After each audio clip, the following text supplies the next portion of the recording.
Welcome into the Fantasy Draft Room. I'm Cody Smith at Cody Smith TFDR. You can find me on X at that handle. And today, the Washington Commanders are going to be the team that keeps the 2025 projection series turning. And honestly, I wish I had a little bit more for you on this one, but it's a tough team because we really only have 1 year of historical data on this team. And I don't have that much changing from 1 year to the other.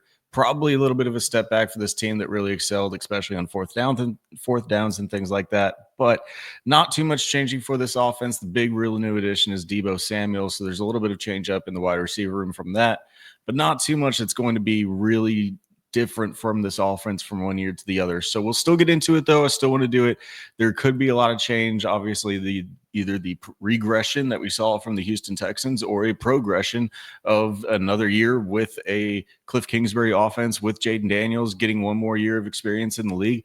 This could really go either way. I kept this one pretty baseline, though, for my first pass. So unfortunately, I don't have a lot of takeaways on this one that's going to differ too much from last year, but we will get into that offensive historicals. I won't put up the graphic on this one because we really only have that 1 year of data because we both have the quarterback and the offensive coordinator. There's no reason to go back to the Ron Rivera, Eric Bieniemy days for this team because it just doesn't really correlate to anything. If you wanted to go back a little bit further, you could also look at the Arizona Cardinals, and you could take some of the Kyler Murray stats from there whenever Cliff Kingsbury was there, not in 2023, but in 2022. But then we get a little bit further back and a little bit of a different team and dynamic with what we're dealing with the Washington Commanders. So I'll get into last year's numbers, and then we'll just kind of use those going forward. So for the passing attempts, they had 525 passing attempts. They had 526 rushes on the ground, 354 of those going to the running back, 79 RB targets, 315 to the wide receiver, and 110 tight end targets. So if we're looking at Jaden Daniels here, I have him coming out at 527. Jaden Daniels, if we're looking at last year, did play in all 17 games, but there was a little bit of Marcus Mariota in there whenever he was dealing with, I think it was the rib injury last year, and he wasn't playing at the full point, or he wasn't playing every snap through the full 17 games. But I did have him coming in here at a 527 attempts. Last year was 525. So there's really not much of a difference there, just a slight bump up of 2. And again, if we're going back, watch the New England Patriots video, I believe it was, whenever I talked about these numbers don't come out exact all the time. This is through dealing with the quarterback himself and then dealing with all the receiving options, and it still came out this close. And even in the rushing attempts, if we're looking at the total rushing attempts, 528. Last year was 526. So this team just naturally came out very close to what it was last year. And I'm not really a fan of that, but this is just where the numbers come out, and it's what I'm going to share with you today. So the 527 passing attempts for Jaden Daniels last year with his completion percentage at 69%. I had that taking a step back, and this is going to be pretty natural for this team as I just have them taking a little bit of a natural step back from how good they were last year. It obviously could excel to the other side of things, but a 69 completion percentage in your rookie year is really hard to maintain, and that's just hard to maintain for any quarterback. So I have that dropping down to more of a league average around that 66.6%, and that's going to result in 351 completions. On those 351 completions, 3,869 yards. Yards per attempt number with those two numbers comes in at 7.34 yards per attempt. Last year, that number was 7.4. His last year number in yards per completion was 10.8, and that number actually goes up to an 11.2. So those two numbers are pretty close to his last year numbers, just a drop down in the completion percentage. I have him with 27 touchdowns. Last year, he was at 25. So I actually take that touchdown rate that was 5.2% and actually raise that a little bit with the addition of Deebo Samuel.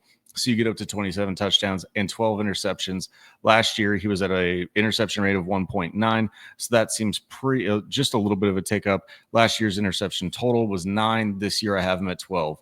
Obviously, another one of those Russian quarterbacks that's going to be very, very useful for fantasy football. Coming in at quarterback, points per game, number 4 overall, and with 155 rushes on the ground. Last year, total rushes on the ground was 148, so a slight tick up there. Yards per attempt was 6.0, and I have that dropping down to a 5.7, resulting in 883 yards and 5 touchdowns. Last year on the ground, he did put up 6 touchdowns, so I just have that reducing by 1. Again, quarterback 4 overall. This number was 3, but if you watched the last video with the Philadelphia Eagles, I adjusted the Jalen Hurts number on the fly, and that actually vaulted him up above Jaden Daniels. Still really like him, though. Think he's in that upper echelon of quarterbacks. Well deserving to be a top 4 quarterback in Dynasty. I just don't think he's number 1 because that's still going to go to Josh Allen forever and ever until he proves me otherwise. But that will wrap it up for Jaden Daniels in the quarterback room. Marcus Mariota, Josh Johnson, and Sam Hartman backing him up, but we don't really need to get into that for 17-game pace projection series. Brian Robinson leading the running back room, along with Austin Ekeler, Jeremy McNichols, Ja'Cory Krosky-Merritt, and Chris Rodriguez if he makes the team. Probably not. We're probably not carrying 5 running backs on the 53. That's probably one of those guys as a practice squad guy. We can get into Brian Robinson. I have him coming in at 196 rushes of the 349 that are going to the running back room. Last year, the running back room, again, had 354, so not too much difference there. Brian Robinson over the last 3 years, 205 attempts in 12 games, 178 in 15, and 187 in 14. Definitely a candidate for a guy that could be projected to be below the 17-game pace, as he hasn't given me 15. He hasn't given me 17 games in a season, and that is why I have him coming in here as one of the yellow highlighted guys with 15 games, and Austin Ekeler as well coming in with 14 games. So 196 carries on 15 games for Brian Robinson, 832 yards stemming from that 4.24 yards per attempt on the ground. Last year, he was at a 4.3. His career average has been a 4.1, so just a little bit of a tick below from what it was last year, and 7 rushing touchdowns on the ground. Over the course of his career, he's been at 2, 5, and 8, so just one lower from what his number was last year. In how many games was it last year that I said? 14 games last year, so now he's playing 15. It drops by 1, but these numbers are going to be pretty close to what he was doing last year.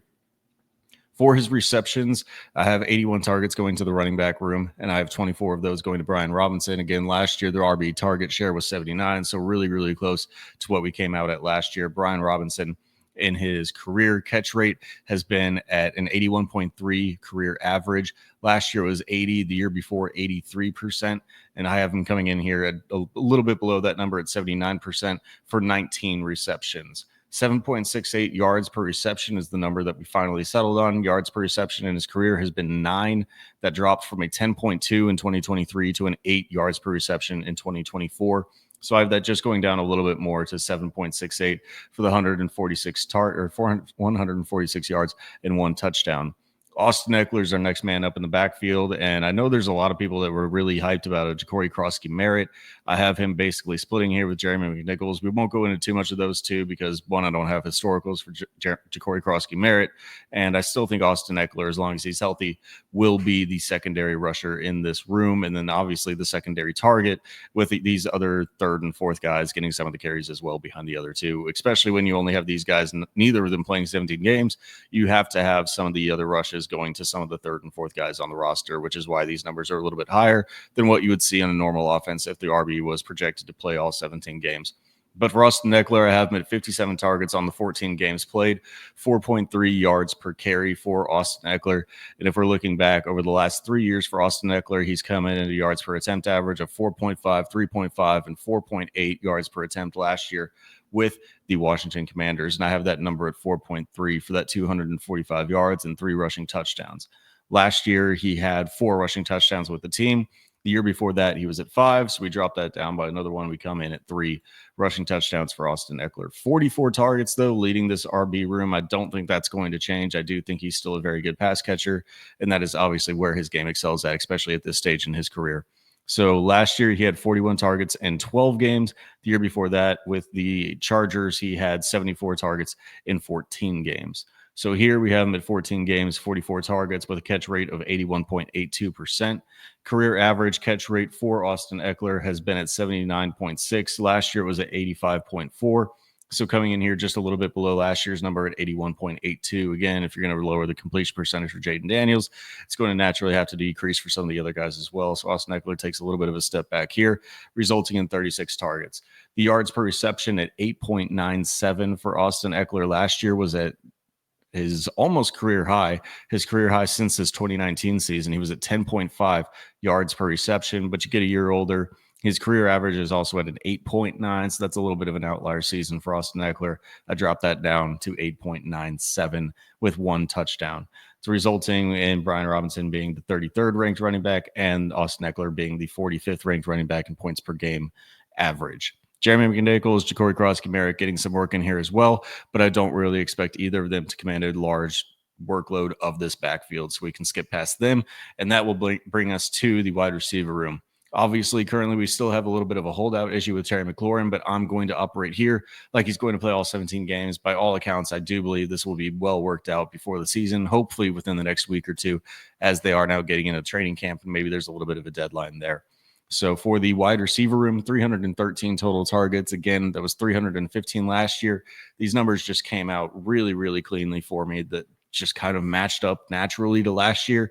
Again, don't like it, but it's where the numbers came out at, so I'm going to give them to you as they are. Terry McLaurin with 122 targets, of that 313 to the wide receivers. Last year, Terry McLaurin in 17 games had 117 targets. He had 132 the year before and 120 in 2022. So the 122 targets for Terry McLaurin looks like a really nice number that kind of averages what he's done in his career. Really, Terry McLaurin's numbers hasn't changed that much. I know he had the breakout year last year with Jaden Daniels, but the really big number that we'll see here in a bit is that touchdown number. So the 122 targets with a 67.21 catch percentage. Course of his career has averaged a 63.4. He did have easily his highest catch percentage year with Jaden Daniels being under center. Obviously, the quarterback room in Washington hasn't been great for a lot of the years that Terry McLaurin has been here. Last year was at a 70.1. I have that dropping back down to a 67, just taking a little bit of a step back, 67.21%, resulting in 82 catches.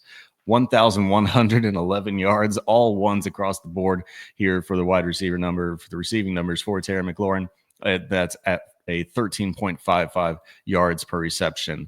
Yards per reception last year was 13.4. His career average was a 13.9. So that one's pretty much staying the same for Terry McLaurin. And that's also coming in at 10 touchdowns. Like I said, that number of touchdowns was really where Terry McLaurin excelled last year. He had 13. He's never been above 7 in any of his other years in the NFL, and that was in his rookie year was 7. He's never been above 5 any year before that. So I dropped that 13 number down to 10, and I feel really good with Terry McLaurin coming out as my wide receiver 17 in projections. Deebo Samuel, I'm not really going to get into the running stats here. I do have that number dropping pretty significantly from the 49ers offense to this offense. I still think he deserves to be used as a running back here.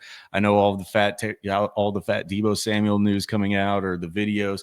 I think he'll be in better shape, I guess, by the time that we get to the season. So I don't have too much of a concern, but he is an aging wide receiver and he's changing teams. So I'm giving him a little bit of a decreased running back role from what he was with the 49ers, but I do still have some work for him here with 22 carries, 103 yards, and a touchdown.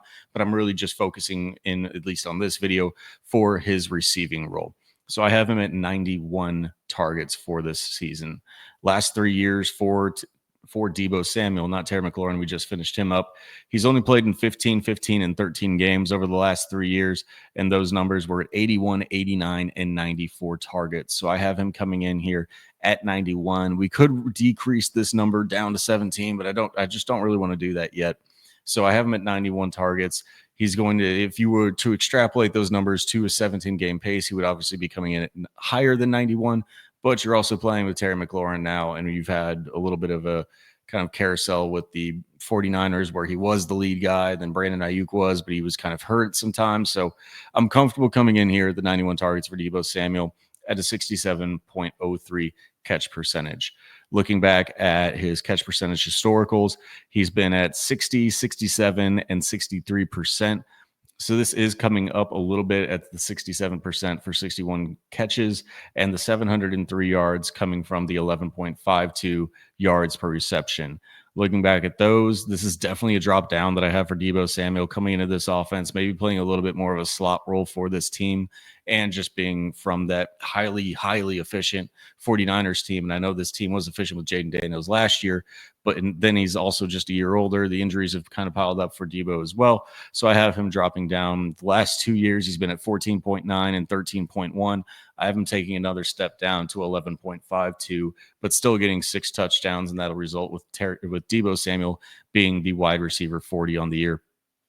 Behind those two, I really don't have too much to dive into. I still have Noah Brown as the third for now. I know he picked up a injury at the end of, I believe it was OTAs, whatever their last camp was, and we'll see and we'll get more information about this one as we progress throughout the week or the next 2 weeks, what the injury hopefully is to Noah Brown. But right now, I do have him as the wide receiver 3 with Luke McCaffrey, Jalen Lane, and KJ Osborne really kind of splitting the rest of the role. Don't think there's really much of a reason to dive into any of these guys as they're coming in at 92 to 141 wide receiver rank. If you want to know more about them, I can definitely do that in comments or something, but not really worth talking about on the video right now. And then we have to wrap this team up with the tight end room. And I'm still going to say he did it last year. I'm going to not fade him until he doesn't do it. So Zach Ertz for me will still be the heavy predominant leader for this team. I still haven't projected it all 17. We'll see with Zach Ertz, but he did it last year. So I'm going to project it for this year. But I have him coming in with 86 targets. If we look at last year for Zach Ertz, he was at 91 targets. So just a little bit of a step back, but not too much. 86 targets for 61 catches, coming in at that 70% catch rate. Last year, his catch rate was at 72.5. So we just take a little bit of a step back there. That results in that 61 catches. And then looking at his yards per reception, this is where Zach Ertz has been known kind of recently as the just catch it and fall down guy. The last 3 years, he's been at 8.6, 6.9, and 9.9, jumping back up a little bit from that terrible 2023 season. 6.9 yards per reception for a tight end is wild, but up to 9.9 last year with Jaden Daniels. And we have that dropping just a little bit to 9.69 nice, and 6 touchdowns through the air, resulting with another very good season for Zach Ertz and 591 yards through the air at tight end 11. I think this is a really good bet just as long as he stays healthy. It's purely a health bet for me, backed up by John Bates and Ben Sinnott. Don't need to get into either of these two either. I know a lot of people still have really high hopes for Ben Sinnott. I still view him more as a fullback special teamer.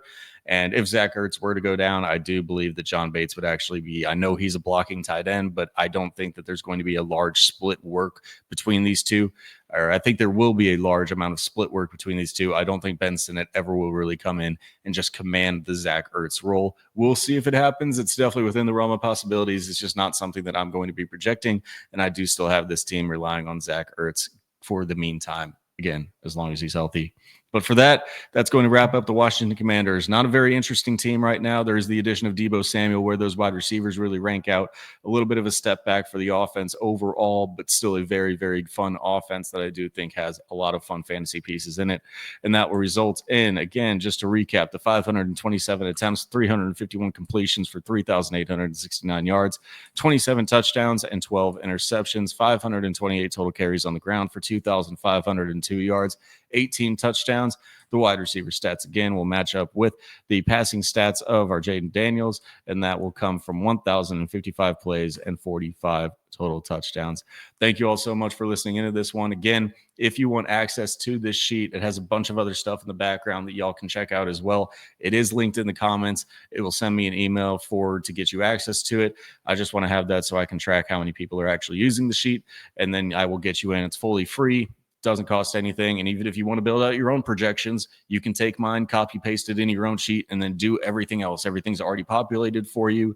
I'm trying to update the sheet as often as possible. Like we just had a backup quarterback, Bradley Carter for the Raiders, was just waived, and I just updated that one today. So I'm trying to keep this one updated as often as I can, and I'm trying to go back through and do a little bit of tweaking with these projections as we go forward. And we'll see massive changes over the next 2-3 weeks as we get into training camp and even into the preseason games. That will really start to change stuff before we get really finalized and locked in on this sheet for the 2025 season. But thank you so much for joining this one. I know we have one more, at least, NFC East show before we wrap this division up. I believe we still have the Giants to do, and that will be coming to y'all on Tuesday. So if you want more of these videos, you can subscribe. If you don't like the video, don't like the video. I don't really care. So, but if you want more, these videos will continue to drop until we are done with all 32 teams, unless I am struck with something that can no longer allow me to do these. Trying to build up a backlog, but I've been struggling with it a little bit. So hopefully I can get a little bit more of these videos done in advance, and we can drop these videos to you for sure. 32 days, 32 team projections. But for now, I will see you tomorrow. Peace.